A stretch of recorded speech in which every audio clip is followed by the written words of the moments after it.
Hi everyone, we're live, and I am just realizing that you have a big white spot over here. I'm so sorry. Now I'm totally backlit. Let me see if I can adjust this.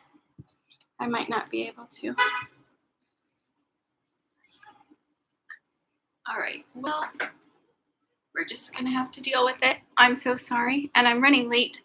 I had a bazillion clients today. Let me tilt this up a little bit. Well, you're gonna be stuck with backlit, so I'm so sorry. But you can still hear me and see me with what's going on here.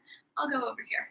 All right, so we are here. My name is Lisa Orrig. I am the owner of Upside Down Pilates and Nourishment, and the creator of the Joint Pain Eliminator program. Today, we are in my kitchen, which is why it's a little chaotic and I'm late, but I'm going to teach you how to make vegetable medley. So vegetable medley is a probiotic food. You can drink the drink, and then you can also eat the vegetables inside of it. So let me give you a little hint here. I'm going to move this out of the way. It's just me. I'm a one-woman show, kids. All right, for at least this one. So benefits of probiotic foods for joint pain. Number one, they're inexpensive. They're easy to make. It helps kick on the digestion process by increasing HCl in the stomach, which aids in the digestion of our proteins. Let's see what else. It contributes additional enzymes to the digestive process. It increases vitamin levels, including vitamin C, K, and B, all very important for our health. It produces natural antibiotics and anti-carcinogenic substances. It helps the body helps the body to maintain regular blood pressure and heart rate. It helps to break down fats in the liver. It helps to maintain a healthy level of acidification in the digestive tract so that you digest your food well. Let me move this up here. I'm still here. It helps to promote the growth of healthy bacteria throughout the intestine. It produces the feel-good substances in the gut, like serotonin and dopamine. It boosts immunity. That's Shinobi in the background you're hearing scream. It decreases levels of pathogenic bacteria, and thereby decreasing those toxins like the LPS, cleaning up our gut-brain connection.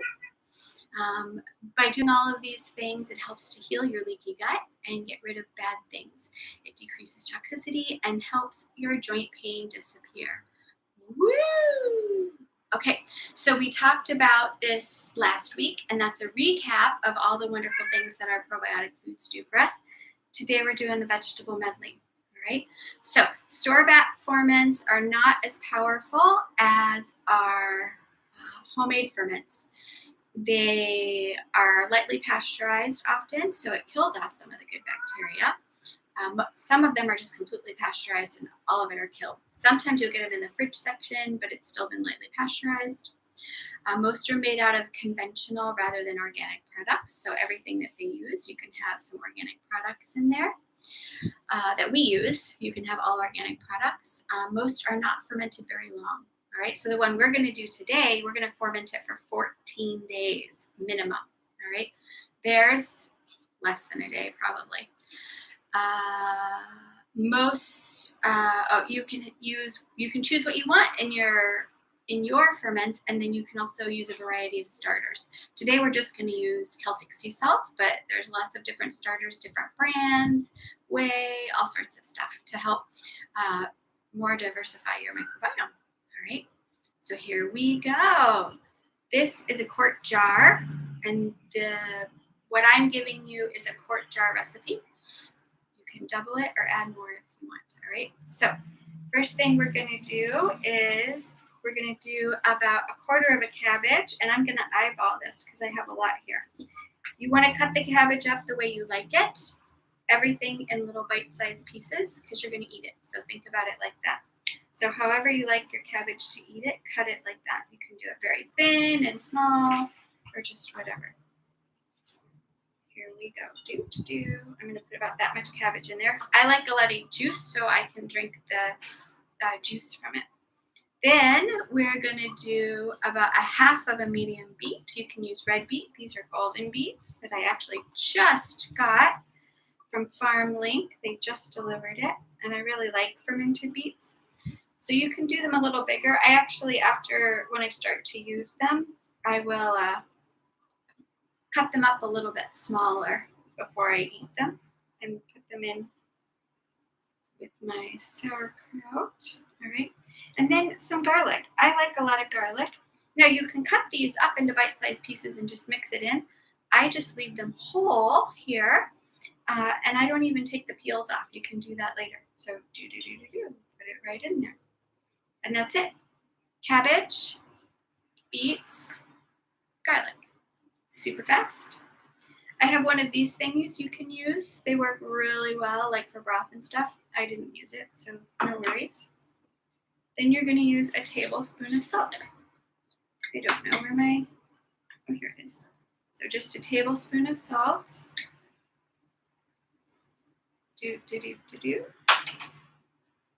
So easy, you guys. We're almost done. Ooh, I just put the wrong lid on. Of course I did. All right. This is Celtic sea salt. I keep it in this jar here. Then we're going to put it with water, and then you fill it up just to where there's about 2 inches at the top. Fill it up with water. Your water needs to be a good quality water. This is a Pure Effects filter that I have. Berkey is also another good filter. But you don't want to use just regular tap water. It's full of garbage. Even if you think it's good, it's full of garbage. And there we have it. It's all in there. Now, what I like to do is take a piece of the cabbage and have a nice big piece of it and use it as a little top. So I'll go this way, fold it just a little bit here, and then you're going to try slide it in over the top. Now, these little garlics can be a bit annoying, so when you're putting it in, you just want to try and make sure the garlic is under the leaf. The purpose of the leaf is to keep everything down. You don't want stuff floating up to the top.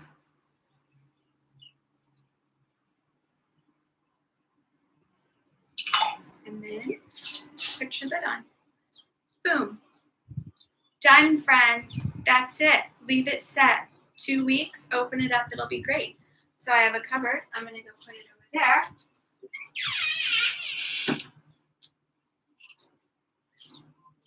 And just like magic, this is what it looks like in 2 weeks.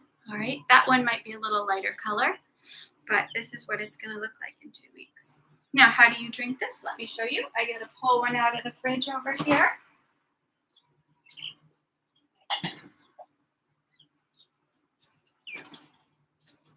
I don't know if I have a little cup. I was just using one. I'll be right back.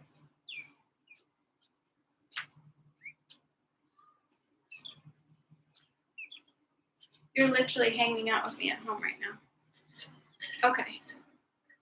So this is so this is 8 ounces. I put about 4 ounces in there.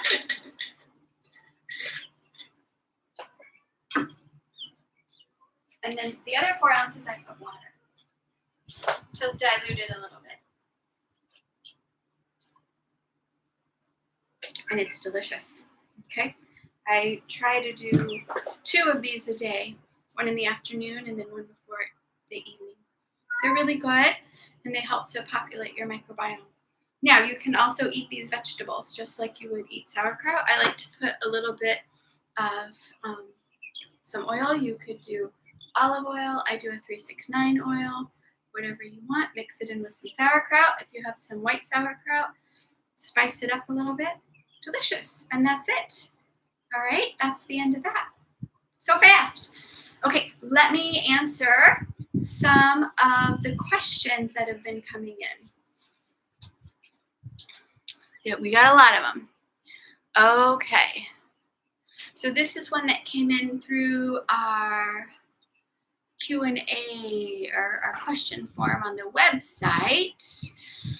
I came across your YouTube video explaining coffee enemas and then found one thing that you had healed yourself was RA, rheumatoid arthritis. I have severe and debilitating RA since I was 16. I'm so sorry, that blows really, it's horrible. I'm now 44. I'm so sorry. So I purchased an enema kit from Pure Life and did my 2 water enemas and then a coffee enema yesterday, as I explained in the video. I was so hopeful for pain relief, but it had the opposite effect. Okay, we're going to talk about this. I went into more severe flare. I hurt all night, every night, but last night was unbearable.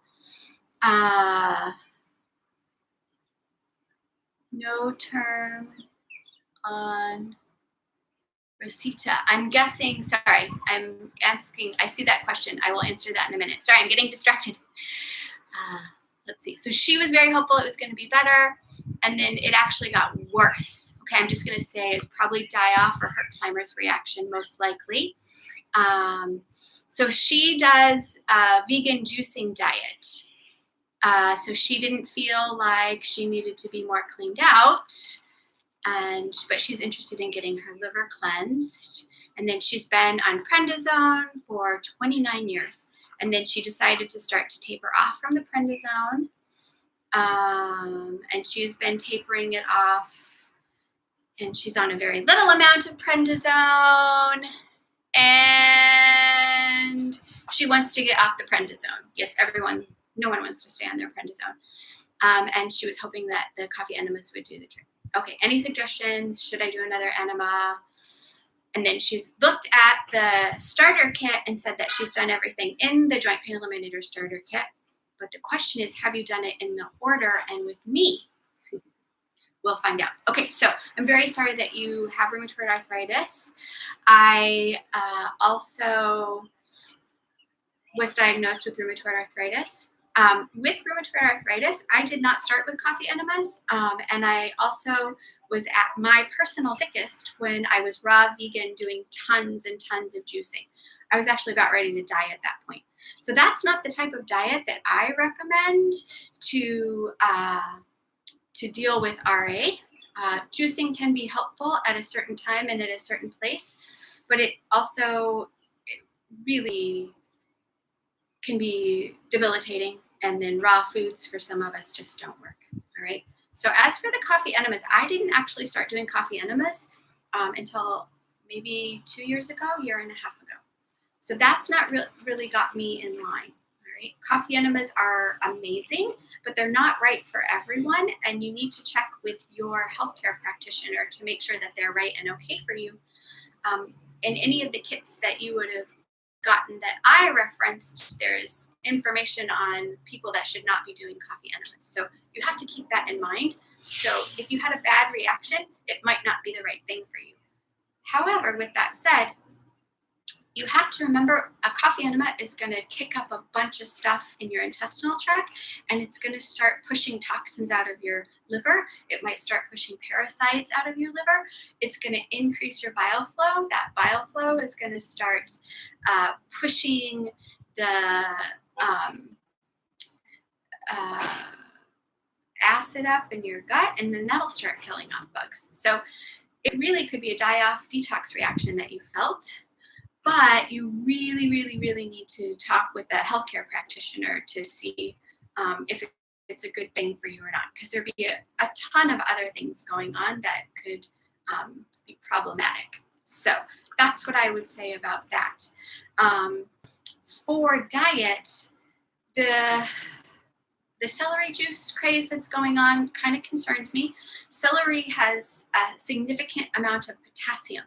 And people who need potassium and do the celery juice, it can be very helpful.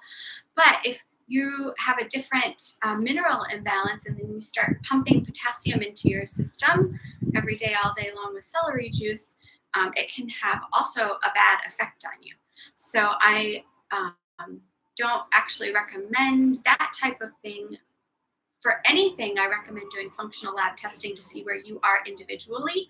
And randomly just doing things that show up may or may not work for you. That's what I have to say about that. So before I work with any of my clients individually, we do a hair tissue mineral analysis, and that will tell us our balance of minerals in our body, and then heavy metal toxicity, and show us other things that may be going on that we can base our decisions on when we're deciding what to do.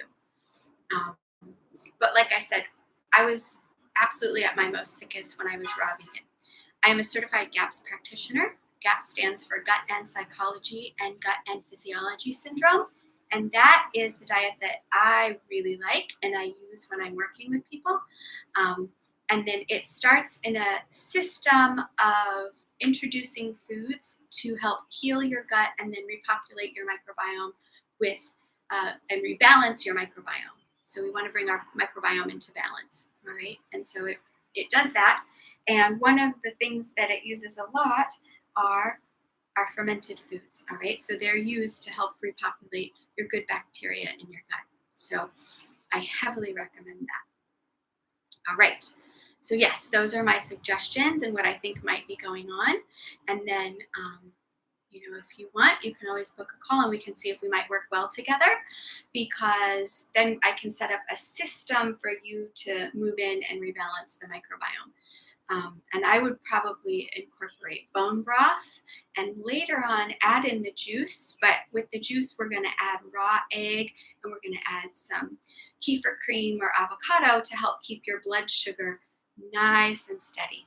Okay, so if you get into juicing and you got your blood sugar going on all over the place, you're wreaking havoc on your body. All right, let me see what's next here. That was question 1. I think I have 3 of them. Ooh, Kendi. Kendi voted for kefir whey. I just saw that a few hours ago, so I didn't do it. So sorry, Miss Kendi. But she's got a question here. For the whey, is it better to use the nut milk bag or the strainer with the cotton tea towel? I have a bunch of tea towels to use, but not sure which might be easier doing and clean up. So I use a nut milk bag. I've never tried the other way. I'll show you mine here. I find it quite easy. So you just, I'll do this one next week. So since you asked, I'll show you how to do this next week. And hopefully I won't be in such a hurry. But you just take the nut milk bag and then you put the kefir in here and then you can just tie it up over a bowl and let it drip for 24 hours. It's quite easy. I'll show you next week. But I use the nut milk bag. It's super easy to clean up. All you have to do is you just take the curds, and you put them in a bowl and you can eat them. It's basically sour cream. And then you just rinse it out with some water and let it hang to dry. I find it quite easy. So either work, but that's the one I use. But I will do it next week. So next week we're going to learn how to make whey. For those of you that saw how to do the probiotic implant, we'll learn how to make the whey. Okay. Silvana asks, I have a question. Taking all those probiotics, I think that this person is talking about my probiotic regimen, every day seems a little much. Is it our body at some point able to have a healthy gut? And yes, we can help a little, perhaps drinking kefir or kombucha, sauerkraut, or other fermented veggies after we created a good healthy gut. Is that enough? Thank you. So I think this is per person. Okay, remember, my diagnoses were ulcerative colitis, rheumatoid arthritis, Hashimoto's thyroiditis. I've had 8 miscarriages and 2 late-term stillbirths. My son Max was born an angel at 39 weeks, which is a full-term baby, and my son Noah was born an angel at 37 weeks, which is also a full-term baby. So when I started this, I was extremely sick. My gut was destroyed by my doctors and prescription medications, okay? So I basically completely had my gut destroyed by antibiotics and other drugs that they gave me trying to fix all of these bizarre problems that I had from the antibiotics. So I take a lot of probiotics because I've basically almost been sterilized in my gut with the good bacteria. Everyone is different. I hope someday maybe I don't have to have so many of those to feel good, but I feel best when I take a lot of probiotics and I eat a lot of fermented foods. Other people may not need that many probiotics or that many fermented foods. So I think each thing is individual. And that's why I really got into working with people so that we could help individualize a program for what they need. If you have pathogens in your gut, you need to do things to help push the pathogens out. That's going to be giving obviously good foods, but also probiotics and probiotic foods to help build out your good bugs. So yes, I think in an ideal world, we probably actually wouldn't need probiotics, but we're inundated with toxins. Glyphosate just destroys your gut microbiome, processed foods, sugar, carbohydrate, processed foods, all of that just really destroys you. And so if you've been destroyed and you're in a lot of pain, this is one of the ways that you can try to help recover yourself. But again, everyone is different. So I don't want to say, yes, eventually you should be able to not take all of these things. Ideally, yes, but it depends on how damaged you are and what the damage is coming from. Okay? I hope that helps. But listen to your body, I think, in summary, because your body will tell you what feels good to you and what doesn't. All right. I've had something come in on the chat, and I think it's something about the recipe. And they want me to translate, and I don't know what language it's in. I'm so sorry, but when it's done, you may be able to go into Google Translate and have it translate. I know a lot of the people have been able to get it to translate. I don't know. But it's something about the recipe, so I will say the recipe again. You're going to do about a quarter for this size jar. You're going to do a quarter of a cabbage. You're going to do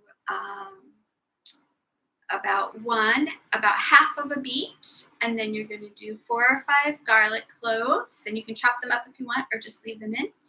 And then you're going to do a tablespoon of sea salt, and then fill this quart jar up to about here, and then put a little leaf on top, and then leave it for 2 weeks.